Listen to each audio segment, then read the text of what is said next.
Hello everyone, welcome back to my YouTube channel. ඉතින් මේ video එකේ මම ඔයාලට කියලා දෙන්න හදන්නේ ස්මාර්ට් බෝඩ් එක භාවිත කරලා ළමයින්ට ක්‍රියාකාරකමක් ලබා දෙන්නේ කොහොමද කියලා. ඇත්තටම මේක ක්‍රියාකාරකමක් කිව්වට ගේම් එකක් විදිහට කරන්න පුළුවන් ඇක්ටිවිටි එකක්. ඉතින් ඔයාලා දන්නවා ළමයින්ට පොත්වල ලියන්න දෙන ක්‍රියාකාරකම් වලට ඒගොල්ලෝ එච්චර කැමැත්තක් දක්වන්නේ නැහැ වගේම ඒක බෝරින් වගේම සාම්ප්‍රදායික ක්‍රමේ. ඉතින් තාක්ෂණයේ මෙච්චර දියුණු කාලේ අපේ තියෙන සම්පත් ප්‍රයෝජනයට අරගෙන සාම්ප්‍රදායික ක්‍රම වලින් මිදලා අලුත් ක්‍රමයකට ළමයින්ට උනන්දුවක් ආකර්ෂණයක් ඇති වෙන විදියට ක්‍රියාකාරකම් වගේම පාඩම් සැලසුම් කරන්න අපි පුරුදු වෙන්න වෙනවා. මොකද ළමයි අපිට වඩා ගොඩක් තාක්ෂණය ගැන දැනුවත්. ඉතින් අපිට පසුබසින්න සහ යල්පැන ගිය ගුරුවරයෙක් වෙන්න හැකියාවක් නැහැ. ඉතින් ඔයාට මේ ඇක්ටිවිටි එක නැත්නම් මේ ගේම් එක ස්මාර්ට් බෝඩ් එක භාවිත කරලා කරන්න පුළුවන් වගේම ළමයින්ට මේ ගේම් එකට සම්බන්ධ වෙන්න ටැබ් හෝ ඩෙස්ක්ටොප් නැත්නම් ජංගම දුරකථනයක් උනත් භාවිත කරන්න පුළුවන්. මොකද ජංගම දුරකථනයකින් උනත් මේ වෙබ්සයිට් එකට ලොග් වෙන්න පුළුවන්කම තියෙනවා. ඉතින් පහසුකම් අඩු පාසලක ගුරුවරයෙක් නම් ඔයාට පුළුවන් ළමයින් කණ්ඩායම් කරලා කණ්ඩායමකට එක ඩිවයිස් එකක් විදිහට ඩිවයිසස් ලබා දෙන්න. මොකද අපිට තියෙන සීමිත සම්පත් ප්‍රමාණය හරිය උපරිම ප්‍රයෝජනයක් අරගන්න ඕනේ නිසා. එහෙනම් අපි බලමු කොහොමද මේ ඇක්ටිවිටි එක නැත්නම් ගේම් එක හදාගන්නේ කියලා.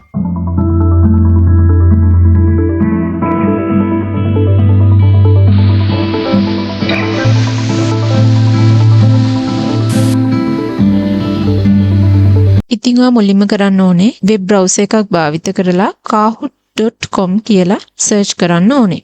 ඉතින් එතකොට ඔයාව මෙන්න මේ වගේ පේජ් එකකට අරගෙන එනවා. ඉතින් මේ පේජ් එකේ මෙන්න මෙතන තියෙනවා start for free කියලා ඔප්ෂන් එකක්. ඔයාට තියෙන්නේ එන්නේ ඒක උඩ ක්ලික් කරන්න. ඉතින් එතකොට ඔයාට නැවත මෙන්න මේ වගේ පේජ් එකක් බලා ගන්න පුළුවන්. ඉතින් මෙතනදී ඔයාගෙන් අහනවා ඔයා කවුද කියලා. මෙතන විවිධ ඔප්ෂන්ස් තියෙනවා. ඒ අතරින් ඔයා ටීචර් කියන එක තෝරන්න. ඉතින් ඊට පස්සේ අහනවා ඔයාගෙන් ඔයා මොන මට්ටමේ ළමයින්ටද උගන්වන්නේ කියලා. ඉතින් මෙතනදී ඔයාට පුළුවන් ස්කූල් කියන එක තෝරලා ඉදිරියට යන්න. ඊට පස්සේ ඔයාට අපි කලින් වෙබ්සයිට් වලදී sign up වුණා වගේ මෙතනදීත් ඔයාගෙන් අහනවා sign up වෙන්න ආකාරය. ඉතින් ඔයා මෙතනදී Google කියන එක තෝරන්න. ඊට පස්සේ මේ වගේ අලුත් ෆෝම් එකක් view වෙනවා. එතනින් ඔයාගේ email address එක නැත්නම් Google account එක select කරලා ඉදිරියට යන්න. ඊළඟට open වෙන window එකේ ඔයා ටිකක් පහළට යද්දී ඔයාට බලා ගන්න පුළුවන් continue කියලා option එක. ඒ option එක මත click කරන්න. ඊට පස්සේ ආව මේ Kahoot කියන වෙබ්සයිට් එකේ මුල් පිටුවට ඔයාව එක්කගෙන එනවා. ඉතින් මේ page එකේ ටිකක් ඉහළ පහළ ගියාම ඔයාට ගොඩක් දේවල් බලා ගන්න පුළුවන්. මේ දේවල් ගැන ලොකුවට විස්තර කරන්න යන්නේ නැහැ. මොකද අපි ආවේ ඇක්ටිවිටි එකක් හදාගන්න. ඉතින් අපි ඒ වැඩේ ගැන බලමු. ඉතින් ඔයාට මෙන්න මෙතන page එකේ උඩම බලා ගන්න පුළුවන් create කියලා option එකක් තියෙනවා. අන්නේ create කියන එක උඩ ඔයා එකපාරක් click කරන්න. ඊට පස්සේ ඔයාට options 3ක් දිස්සෙනවා. එතනින් ඔයා මේ Kahoot කියන එක තෝරලා ඉදිරියට යන්න. ඊට පස්සේ ඔයාට පොඩි window එකක් open වෙලා පෙනෙයි. එතනදිත් ඔයාට විවිධ options තෝරන්න තියෙනවා. මෙතන මේ තියෙන පළවෙනි option එක ගන්න නම් ඔයා මේ website එකට pay කරලා තියෙන්න ඕනේ. දෙවෙනියට තියෙන AI එක ඔයාට පාවිච්චි කරන්න පුළුවන්. නමුත් අපි මේ වෙලාවේ මේ blank canvas කියන එක තෝරලා ඉදිරියට යමු. ඉතින් ඔයාට මෙන්න මේ විදිහට තමයි ඔයාගේ ස්ලයිඩ් එක ඕපන් වෙලා පෙනෙන්නේ. ඉතින් මේ තියෙන්නේ එක ආකාරයක ක්‍රියාකාරකමක් සිදු කරන්න පුළුවන් විදිය. ඉතින් මෙන්න මේ පැත්තේ තියෙන තීම්ස් වලින් ඔයාට පුළුවන් ඔයාගේ ස්ලයිඩ් එකට ඔයා කැමති විදිහේ තීම් එකක් පාවිච්චි කරන්න. මෙන්න මේ තරුසලකුණෙන් තියෙන දේවල් ඔයාට පාවිච්චි කරන්න බෑ. ඒව පාවිච්චි කරන්න පුළුවන් වෙබ්සයිට් එකට ගෙවීමක් කරලා තියෙන යූසර්ස්ලාට පමණයි. ඉතින් මේ ෆ්‍රී කියන කැටගරි එකේ තියෙන themes මත ක්ලික් කරාට පස්සේ ඔයාට පුළුවන් ඔයාගේ ස්ලයිඩ් එකට ඒ themes add කරගන්න. ඉතින් මේ ස්ලයිඩ් එකට ගියාට පස්සේ ඔයාට බලා ගන්න පුළුවන් අපිට ප්‍රශ්නයක් සහ උත්තර ලබා දෙන්න අවස්ථාවක් තියෙනවා. ඒ වගේම පින්තූරයක් එකතු කරන්න අවශ්‍ය නම් පින්තූරය එකතු කරන්න මෙතන ඔයාට option එකක් තියෙනවා. ඉතින් මේ වම්පස තීරුවෙන් ඔයාට බලා ගන්න පුළුවන් දැනට අපි ගාව තියෙන slides සහ අලුතෙන් slides add කරනවා නම් මෙන්න මේ add කියන එක මත ක්ලික් කරලා ඔයාට අලුත් ස්ලයිඩ් එකක් කරගන්න පුළුවන්. ඉතින් මේ ස්ලයිඩ් එකත් ඔයාට කස්ටමයිස් කරගන්න පුළුවන්. ක්විස් එකක්ද නැත්නම් true false විදිහේ ප්‍රශ්නයක්ද කියලා. ඉතින් මේ එතනින් එහාට තියෙන මේ කොළපාට රවුමක් එක්ක තියෙන questions types ඔයාලට භාවිතා කරන්න බෑ. මොකද ඒවට access තියෙන්නේ pay කරලා තියෙන users ලට විතරයි. ඉතින් ඔයා pay කරලා මේ website එක භාවිතා කරනවා නම් ඔයාලට මේ විදිහේ විවිධ options ගොඩක් භාවිතා කරන්න අවස්ථාව තියෙනවා. නමුත් අපිට මේ වෙලාවේ පාවිච්චි කරන්න පුළුවන් මේ quizzes සහ true false ආකාරයේ ප්‍රශ්න විතරයි. ඉතින් මේ පේන තියෙන්නේ අපිට quiz type එකේ ස්ලයිඩ් එකක්. අපි ඊළඟට ඇඩ් කරලා බලමු true false ආකාරයේ ස්ලයිඩ් එකක්. ඉතින් මෙතනදී ඔයාලට පුළුවන් ප්‍රශ්නයක් ලබා දීලා සත්‍යද අසත්‍යද වගේ පිළිතුරක් ළමයින්ගෙන් ලබා ගන්න. ඉතින් අපි පළවෙනි ස්ලයිඩ් එකට නැවතත් ගිහින් ප්‍රශ්නයක් සහ ආන්සර්ස් ලබා දීලා බලමු. අවශ්‍ය නම් ඔයාලට පින්තූරයක් උනත් එකතු කරගන්න පුළුවන්. ඉතින් ඔයාලට මෙතනදී ඔයාගේ පාඩමට අදාළ MCQ type එකේ ප්‍රශ්න ළමයින්ට ලබා දෙන්න පුළුවන්. ඉතින් එතනදී ඔයාලට ඔයා සකස් කරගත්ත ප්‍රශ්න තියෙනවා නම් ඒ ප්‍රශ්න භාවිතා කරන්න පුළුවන්. නමුත් මම මේ වෙලාවේදී භාවිතා කරන්නේ ChatGPT හරහා ලබාගත් සාමාන්‍ය දැනීම ප්‍රශ්න 10ක්.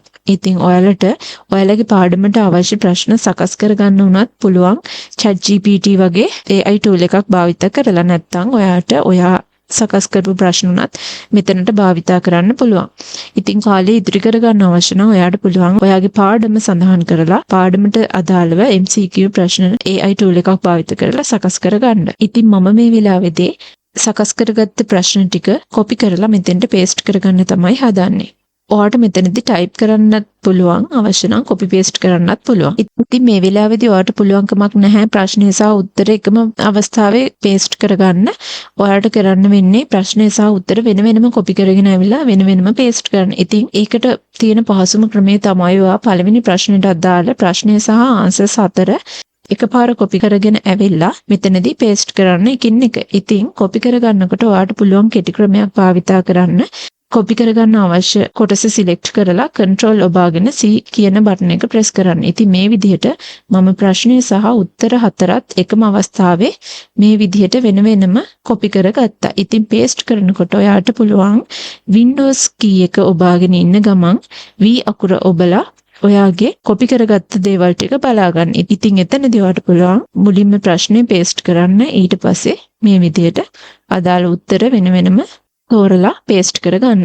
ඉතින් ඔයා මතක ඇතුව මේ වෙලාවේ නිවැරදි ආන්සර් එකත් මාක් කරලා යන්න ඕනේ. මේ තියෙන පුංචි රවුම මත ක්ලික් කරාට පස්සේ ඔයාගේ නිවැරදි පිළිතුර මාක් වෙනවා. ඉතින් අවශ්‍ය නම් පින්තූරයක් උනත් මේ වෙලාවේ ඇඩ් කරගන්න පුළුවන්.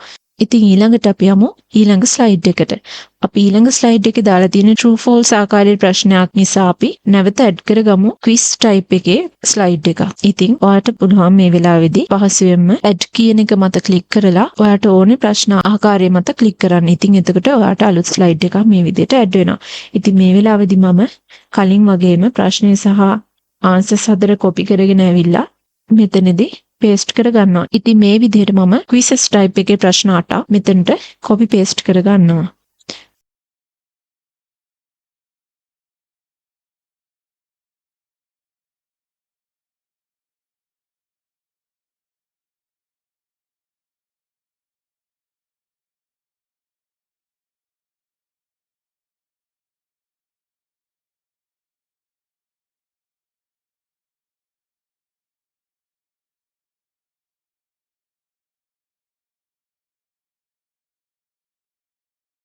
ඉතින් මම 9 වෙනි ප්‍රශ්නෙට සහ 10 වෙනි ප්‍රශ්නෙට true false type එකේ ප්‍රශ්නයක් තමයි එකතු කරන්න බලාපොරොත්තු වෙන්නේ. ඉතින් එතකොට මම තෝරගන්නේ true false කියන ප්‍රශ්න ආකාරය. ඉතින් මෙතනදී මම ප්‍රශ්නය ලබා දෙනවා සහ මෙතනදී true false කියන answers දෙක වාට දැන්නමත් ලැබිලා තිනවා. ඔයා කරන්න ඕනේ නිවැරදි answer එකට ටික එක දාන්න. ඉතින් ඊළඟට තව ස්ලයිඩ් එකක් අපි මේ විදිහෙම එකක් ඇඩ් කරගෙන 10 වෙනි ප්‍රශ්නයත් මේ විදිහට කොපි කරලා පේස්ට් කරගන්නවා. ඉතින් ඔන්න ඔය විදිහට අපිට පුළුවන් අපේ ප්‍රශ්න ටික සකස් කරගන්න. ඉතින් ඊට පස්සේ ඔයාලට මෙන්න මෙතන මේ preview කියන එක මත ක්ලික් කරාට පස්සේ මේ ගේම් එක ළමයින්ට සහ ඔයාලට දිස්සෙන ආකාරය preview එකක් බලා ගන්න පුළුවන්. ඉතින් මෙතනදී time එකක් count වෙනවා. ඒ අතරතුර ළමයින් ප්‍රශ්නෙට අදාළ පිළිතුරු ලබා දෙනවා. ඉතින් මේ වෙලාවේදී මේ ඇක්ටිවිටි එකට නැත්නම් ගේම් එකට සම්බන්ධ වෙන ළමයින් මේකට පිළිතුරු ලබා දෙන්න ඕනේ යම් කාල සීමාවක් තියෙනවා. ඉතින් මේ මෙතනදී ඔයාලට බලා ගන්න පුළුවන් ටයිම් එක පැත්තේ වම් පැත්තෙන් ටයිම් එක කවුන්ට් වෙනවා සහ දකුණු පැත්තෙන් පිළිතුරු ලබා දුන් සංඛ්‍යාව කවුන්ට් වෙනවා. ඉතින් අපේ පාඩමට ළමයින් 20 දෙනෙක් සම්බන්ධ වෙලා හිටියනම් අපිට බලන්න පුළුවන් 20 දෙනාම මෙතෙන්ට ආන්සර් එක ලබා දුන්නද කියලා. ඒ වගේම ළමයින්ට ප්‍රශ්නෙට අදාළ ආන්සර්ස් 4 පාට 4කින් වගේම සංකේත 4කින් තමයි දිස්වෙන්නේ දෙන්න. රතු පාට ත්‍රිකෝණයක්, කොළ පාට කිරිබත්චටයක්, කහ පාට රවුමක්, කොළ පාට කොටුවක්. මෙන්න මේ විදිහට. ඉතින් ළමයි මේ වෙලාවේදී ස්මාර්ට් බෝඩ් එකෙන් ප්‍රශ්නේ බලා ගන්නවා මොකද්ද ප්‍රශ්නේ කියලා. ඊට පස්සේ එයාලගේ ළඟ තියෙන ඩිවයිස් එකෙන් එයාලා නිවැරදි පිළිතුරට අදාළ වර්ණය සහ සංකේතය සහිත කොටුව සිලෙක්ට් කරනවා. ඉතින් මේ ප්‍රශ්නයට අදාළ පිළිතුර තියෙන්නේ කහ පාට කොටුවේ නම් ළමයි කහ පාට කොටුව සිලෙක්ට් කරන්න ඕනේ. ඉතින් මේ විදිහට ඔයා සකස් කරපු ප්‍රශ්න ටික ඔක්කොම එකින් එක රිවිව් එකක් විදිහට බලා ගන්න පුළුවන්. ඉතින් මෙතනදී ළමයින් සියලුම දෙනා ආන්සර්ස් ලබා දුන්නාට පස්සේ ඔයාට බලා ගන්න පුළුවන් කාලය ඉවර වෙනවා සහ ළමයින් පිළිතුරු ලබා දුන්න ආකාරය ඔයාට බලා ගන්න පුළුවන්. එක් වර්ණයේ සහිත කොටු නැත්නම් එක ආන්සර්ස් ලබා දුන්නු ශිෂ්‍ය සංඛ්‍යාව මෙතනදී ඔයාට බලා ගන්න පුළුවන්. ඒ වගේම ශිෂ්‍යයාට අවසානයේට බලා ගන්න පුළුවන් එයා ලබා දුන් පිළිතුර නිවැරදිද නැද්ද කියලා. ඉතින් නිවැරදි පිළිතුර සඳහා ලකුණු ලැබෙනවා වගේම ලකුණු ලැබෙන්නේ පිළිතුරු ලබා දෙන කාලයත් සමග. ඉක්මනින්ම පිළිතුරු ලබා දෙන කෙනාට වැඩි ලකුණු සහ නිවැරදි පිළිතුර නමුත් ප්‍රමාද වී ලබා දෙන ළමයින්ට ලකුණු අඩුවෙන් ලැබෙනවා. ඉතින් මේ විදිහට ඔයාගේ ස්ලයිඩ්ස් ඔක්කොම ප්‍රිවිව් එකක් විදිහට මේ වෙලාවේදී බලා ගන්න පුළුවන්. ගැටලුවක් තියෙනවා නම් වැරදි තැන් තියෙනවා නම් මේ වෙලාවේදී ඔයාලට නිවැරදි ගන්න හැකියාව තියෙනවා. ඉතින් මේ true false ප්‍රශ්නෙට පිළිතුරු ලබා දීමේදී ළමයින්ට පුළුවන් පිළිතුර නිවැරදි නම් නිල් පාට කොටුව සහ පිළිතුර වැරදි නම් රතු පාට කොටුව තෝරන්න. එතනදී ඉතින් ටීචර්ට මේ වෙලාවෙදිත් බලා ගන්න පුළුවන් නිවැරදි කියලා කිව්ව ළමයින් ගණන සහ වැරදි කියලා කිව්ව ළමයින් ගණන. සහ ළමයින්ට බලා ගන්න පුළුවන් තමන් ලබා දුන් පිළිතුර නිවැරදිද ලකුණු කීයක් ලැබුණද කියලා. ඉතින් ඔන්න ඔය විදිහට රිවිව් එක බලලා අපිට මෙතනින් එක්සිට් වෙන්න පුළුවන්. ඉතින් නැවත අපි පේජ් එකට ආවට පස්සේ ඔයාලට බලා ගන්න පුළුවන් මෙතන දකුණු පැත්තේ තියෙනවාට ඔයාගේ question types මෙතනදී තෝරන අවස්ථාව. නමුත් ඒක අපිට අවශ්‍ය නැහැ. මෙන්න මෙතනදී තියෙනවා time limit කියලා එකක්. මේ time limit කියන්නේ ළමයින්ට පිළිතුරු ලබා දෙන්න ඔයා ලබා දෙන කාල සීමාව කොච්චරද කියන එක. ඉතින් ඒක තප්පර 20ක් වගේ තිබුණාම ප්‍රමාණවත්. ඉතින් ඔයාට ඒක වෙනස් කරන්න අවශ්‍යතාවයක් නැහැ. ඉතින් මේ වෙලාවේදී ඔයාට මේක සේව් කරන්න කලින් ඔයාගේ ක්‍රියාකාරකමට නමක් ලබා දෙන්න පුළුවන්. ඉතින් ඔයා කරන පාඩමේ නමක් හරි ඔයා කරන ක්‍රියාකාරකම සාමාන්‍ය දැනීම නම් සාමාන්‍ය දැනීම කියලා හරි ඔයාට කැමති විදිහේ ටයිටල් එකක් නැත්නම් මාතෘකාවක් මේකට ලබා දෙන්න පුළුවන්. මම මේ වෙලාවේදී lesson 1 කියලා දෙනවා. නමුත් ඔයාගේ පාඩමට ගැලපෙන විදිහේ ටයිටල් එකක් ලබා දෙන්න. ඉතින් මෙතනින් ඔයාට පුළුවන් මේ ක්‍රියාකාරකමට අවශ්‍ය නම් thumbnail එකක් විදිහට මොනවා හරි පින්තූරයක් ඇඩ් කරන්න වගේම මෙතනදී තියෙනවා මේකේ visibility එක change කරගන්න private ද public ද කියන එක. ඉතින් මේක private තියෙනවා නම් ඔයා මතක ඇතුව මේක public කරලා තියාගන්න. ඉතින් ඊට පස්සේ ඔයාට කරන්න තියෙන්නේ මෙතන done කියන බටන් එක මත click කරලා ඉදිරියට යන්න. ඉතින් ඔයාගේ ප්‍රසන්ටේෂන් එකේ මේ වෙද්දි වෙනස් කරන්න කිසිම දෙයක් නැත්නම් ඔයාට පුළුවන් දකුණු අත පැත්තේ උඩ තියෙන save කියන බටන් එක ක්ලික් කරලා save කරන්න. ඉතින් මෙතනදී ඔයාට නැවත අවශ්‍ය නම් edit කරන්න සහ ඉවරයි නම් මෙතනින් done කියන එක ක්ලික් කරන්න පුළුවන්. ඒ වගේම මේ වෙලාවේ ඔයාට මේ පාඩමේ demo එකක් එහෙම නැත්නම් ටෙස්ට් සෙෂන් එකක් බලා ගන්න පුළුවන් සහ host කරනවා නම් මේ වෙලාවම host කරන්නත් පුළුවන්. ඉතින් මේ විදිහට ඔයා සේව් කරලා ඉවර වුණාට පස්සේ ඔයාට බලා ගන්න පුළුවන් මේ ලයිබ්‍රරි එකේ ඔයා හදපු ඇක්ටිවිටි එක නැත්නම් ඔයා හදපු ගේම් එක මෙතන තියෙනවා. සහ ඔයා තව ඇක්ටිවිටිස් හදලා තිබුණා නම් ඔයාට මෙතනදී ඒ ඔක්කොම බලා ගන්න පුළුවන්කම ලැබෙනවා. ඉතින් මේ ගේම් එක ඔයා මේ වෙලාවේ හොස්ට් කරනවා නම් ඔයා කරන්න ඕනේ ඔයාගේ මේ ඇක්ටිවිටි එක මතට කර්සර් එක අරන් ගියාට පස්සේ ඔයාට host live කියලා ඔප්ෂන් එකක් බලා ගන්න පුළුවන්. ඒක මත ක්ලික් කරන්න ඕනේ. ඉතින් ඊට පස්සේ මෙන්න මේ විදිහේ වින්ඩෝ එකක් ඔයාට බලා ගන්න පුළුවන් වෙනවා. ඉතින් මෙතනදිත් ඔයාට කලින් තීම් වෙනස් කරා වගේ මෙතනදිත් තීම් වෙනස් කරන්න අවස්ථාව හම්බ වෙනවා.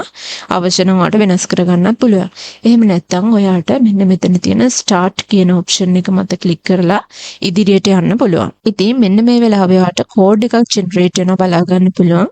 මේ කෝඩ් එක තමයි අපිට මේ වෙලාවේ අත්‍යවශ්‍යම දේ. ඉතින් ඔයාගේ මේ ක්‍රියාකාරකමට ළමයින් සම්බන්ධ වෙන විට එයාලට මෙන්න මේ කෝඩ් එක ලබා දීලා තමයි ක්‍රියාකාරකමට සම්බන්ධ වෙන්න පුළුවන් වෙන්නේ. ඉතින් මම මේ වෙලාවේදී ක්‍රියාකාරකමට ළමයින් සම්බන්ධ වෙන ආකාරය ළමයින්ගේ වීව් එක සහ ඔයාගේ වීව් එක යන ආකාරයෙන්ම මෙතනදී ඔයාට පෙන්වනවා. ඉතින් මේ වම් අත පැත්තේ ඩෙස්ක්ටොප් view එකෙන් තියෙන්නේ ටීචර්ට මේ ඇක්ටිවිටි එක පේන විදිය. ඒ වගේම දකුණු අත පැත්තේ මොබයිල් ෆෝන් එකක view එකෙන් තියෙන්නේ මේ පාඩමට නැත්නම් මේ ක්‍රියාකාරකමට ළමෙක් සම්බන්ධ වෙනකොට ඒ ළමයාට ඇක්ටිවිටි එක පේන විදිය සහ ඒ ළමයා සම්බන්ධ වෙන්න ඕනේ විදිය. ඉතින් ක්‍රියාකාරකමට කෙනෙකුට සම්බන්ධ වෙනවා නම් ඒ කෙනා කරන්න ඕනේ තමන්ගේ ඩිවයිස් එකේ වෙබ් බ්‍රවුසර් එකකට ගිහිල්ලා සර්ච් කරන්න ඕනේ kahoot.it කියලා.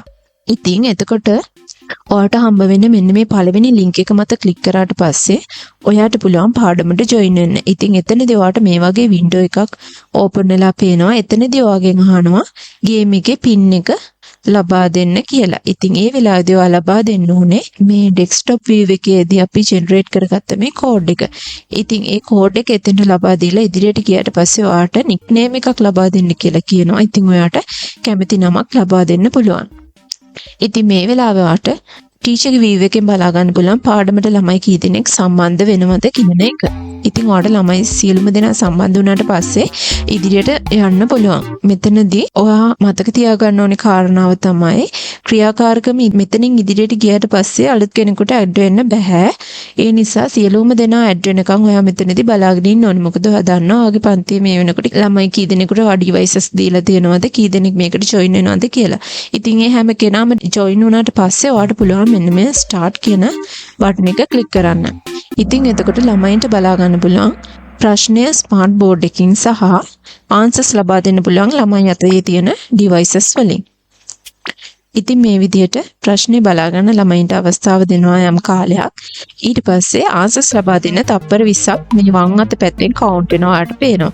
ඒ වගේම ආන්සර්ස් ලබා දුන්න පිරිස ඔයාලට දකුණු අත පැත්තෙන් කවුන්ට් වෙනවා පේනවා. ඉතින් හැමෝම ආන්සර්ස් ලබා දුන්නාට පස්සේ ඔයාලට මේ විදිහට බලා ගන්න පුළුවන් ආන්සර්ස් ලබා දුන්නු ආකාරය, නිවැරදි පිළිතුරු සහ වැරදි පිළිතුරු සියල්ලම ලැබුණු ආකාරය ඔයාලට බලා ගන්න පුළුවන්. ඒ වගේම ළමයාට බලා ගන්න පුළුවන් ළමයාගේ ඩිවයිස් එකෙන් එයා ලබා දුන්නු පිළිතුර හරිද වැරදිද කියලා. ඉතින් ඒ එක්කම මෙතන ස්කෝර් බෝඩ් එක ඔයාලට බලා ගන්න පුළුවන් නිවැරදි පිළිතුරු ලබා දුන් ළමයින්ට ලකුණු ලැබෙන ආකාරය. ඉතින් ඉක්මනින්ම නිවැරදි පිළිතුරු ලබා දුන් ළමයින්ට වැඩි ලකුණු සහ නිවැරදි පිළිතුරු ප්‍රමාද වී ලබා දුන් ළමයින්ට අඩු ලකුණක් ලැබෙනවා සහ නිවැරදි පිළිතුරු ලබා නොදුන්න අයට ලකුණු ලැබෙන්නේ නැහැ. ඉතින් මෙතන මේ උඩම තියෙන next කියන බටන් එක ක්ලික් කරලා ඔයාලට ඉදිරියට යන්න පුළුවන්. ඉතින් ළමයින්ට මේ වෙලාවේ එයාලගේ ලකුණු ස්මාර්ට් බෝඩ් එකෙන් බලා ගන්නත් පුළුවන්. ඉතින් මේ ලීඩ් බෝඩ් එකෙන් ළමයි ඒ වෙලාවේ තමන්ගේ ප්ලේස් එක බලා ගන්නවා. ඉතින් මේ වෙලාවේදී ළමයින්ට බලා ගන්න පුළුවන් ලකුණු අඩු වැඩි වීම මත ලීඩ් බෝඩ් එකේ ඉහළ පහළට ළමයින්ගේ ප්ලේසස් වෙනස් වෙන ආකාරය. ඉතින් මේ true false ප්‍රශ්නේදී ළමයින්ට පුළුවන් තමන් හිතන්නේ නිවැරදිද වැරදිද කියන එක තෝරන්න අදාළ වර්ණය අනුව. ඉතින් ওই විදිහට අවසානයේ ළමයින්ට පළමු දෙවන සහ තෙවන ස්ථානය ලබාගත්තේ කවුද කියලා ඩිස්ප්ලේ වෙනවා සහ එයාලගේ ඩිවයිස් එකේ ඩිස්ප්ලේ වෙනවා තමන් ලබාගත්ත ස්ථානය. ඉතින් මෙන්න මේ විදිහට ලස්සනට අපිට ඇක්ටිවිටි එකක් ළමයින්ට ආකර්ෂණීය විදිහට වගේම ඇක්ටිව්ලි සම්බන්ධ වෙන්න පුළුවන් විදිහට කරගන්න පුළුවන් මේ Kahoot කියන වෙබ්සයිට් එක හරහා. ඉතින් පොතේ ලියන ක්‍රියාකාරකම් වලට වඩා ළමයින් ඉතා ක්‍රියාශීලීව මේ වගේ වැඩකට සම්බන්ධ වෙනවා කියලා ඔයාලා අත්දැකීමෙන්ම දන්නවා ඇති. ඉතින් ඊළඟ වීඩියෝ එකෙන් අපි බලමු මේ විදිහට ක්‍රියාකාරී ඇක්ටිවිටි එකක් සකස් කරගන්න පුළුවන් තවත් වෙබ්සයිට් එකක් ගැන.